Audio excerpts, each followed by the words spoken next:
സിനിമയെക്കുറിച്ച് വലിയ രീതിയിൽ സ്വപ്നം കാണാൻ പ്രേരിപ്പിച്ചത് പൃഥ്വിരാജ് എന്ന് ടൊവിനോ. സിനിമയെക്കുറിച്ച് വലിയ രീതിയിൽ സ്വപ്നം കാണാൻ തങ്ങളെ പ്രേരിപ്പിച്ചത് പൃഥ്വിരാജ് ആണെന്ന് നടൻ ടൊവിനോ. പൃഥ്വിരാജിൽ നിന്നാണ് തങ്ങൾക്ക് അത്തരമൊരു മോട്ടിവേഷൻ ലഭിച്ചതെന്നും അദ്ദേഹം പറഞ്ഞു. ഒരു യൂട്യൂബ് ചാനലിനോട് സംസാരിക്കുകയായിരുന്നു നടൻ. അജയന്റെ രണ്ടാം മോഷണം തിയേറ്ററിൽ ഇറങ്ങുന്നതിന് മുൻപ് പൃഥ്വിരാജിനെ കാണിക്കണമെന്നുണ്ടായിരുന്നുവെന്നും ടൊവിനോ പറഞ്ഞു. ഇക്കാര്യം പറഞ്ഞ് പൃഥ്വിരാജിന് മെസ്സേജ് അയച്ചിരുന്നുവെന്നും ടൊവിനോ കൂട്ടിച്ചേർത്തു. ടൊവിനോ ട്രിപ്പിൾ റോളിലെത്തിയ അജയന്റെ രണ്ടാം മോഷണം ആദ്യ ദിനം മുതൽ മികച്ച പ്രേക്ഷക പ്രതികരണമാണ് നേടുന്നത്.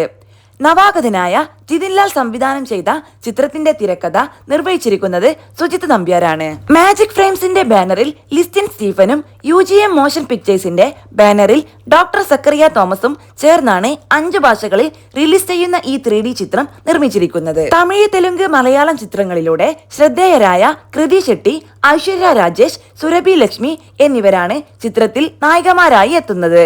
ബേസിൽ ജോസഫ്, ജഗദീഷ്, ഹരീഷ് ഉത്തമൻ, ഹരീഷ് പേരടി, കബീർ സിംഗ്, പ്രമോദ് ഷെട്ടി, രോഹിണി എന്നിവരും ചിത്രത്തിൽ പ്രധാന വേഷങ്ങളിൽ എത്തുന്നു. ജോമോണ്ടി ജോൺ ആണ് ARMന്റെ ഛായാഗ്രഹണം നിർവഹിക്കുന്നത്.